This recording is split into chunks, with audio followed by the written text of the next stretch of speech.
If your school ever send you an email after midnight, don't open it, especially if you have already graduated. I wish someone had told me that. I started 3 months after graduation.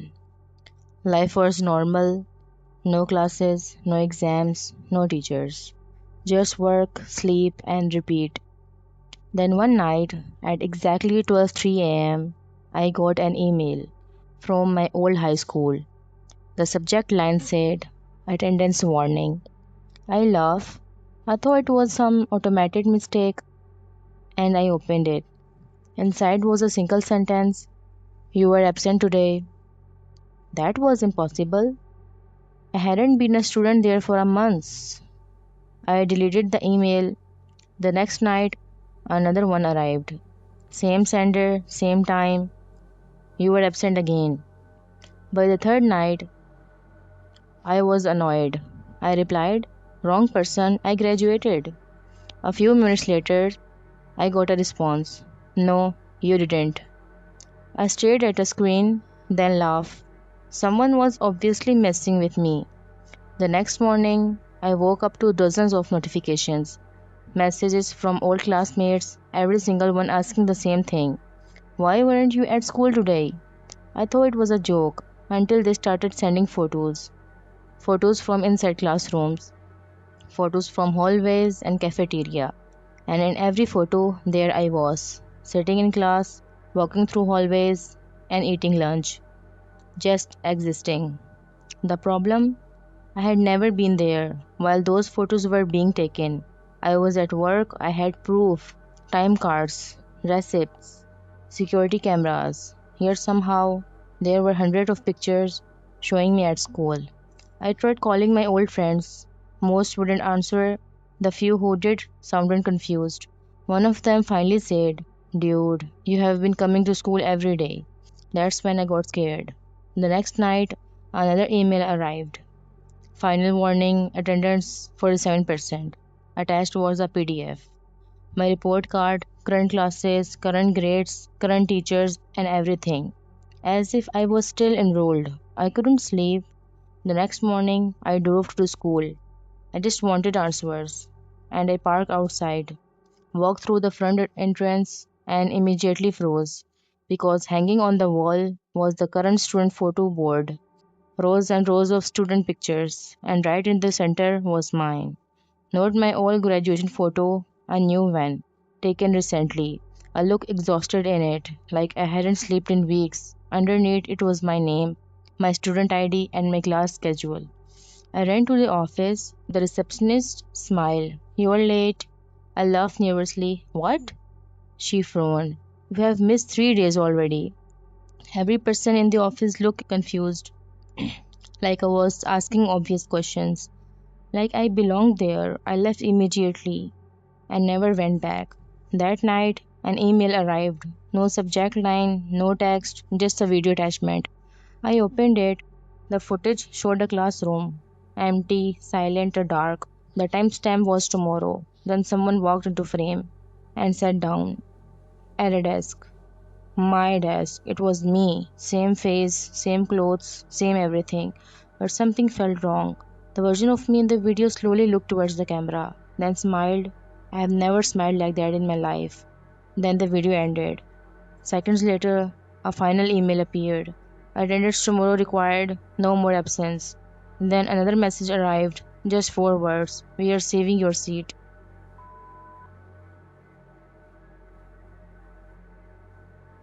If you ever see a missing persons poster with your own face on it, keep walking. Don't take picture and don't tell anyone. And whatever you do, don't scan the QR code. I learned that the hard way. It happened last summer around midnight when I stopped at a gas station to grab an energy drink. The place was almost empty, just one employee, one parked truck, and a bulletin board covered in random flares.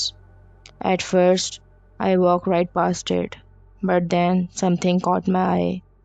One of the flares was a missing person poster, and the face staring back at me looked way too familiar. I stepped closer and felt my stomach drop. The person in the photo was me. Same face, same hair, same hoodie. The exact hoodie I was wearing. For a few seconds, I just stood there trying to make sense of it. But then I noticed something even worse. The date, missing since May 12. The problem was that it was only April. According to the poster, I hadn't disappeared yet. I ripped it off the board and marched over the cashier.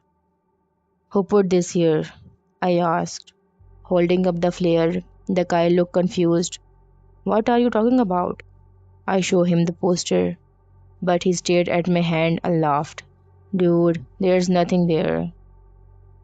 I didn't laugh. I could still feel the paper in my hand. I could still read every word. Somehow, he couldn't see it. I left immediately.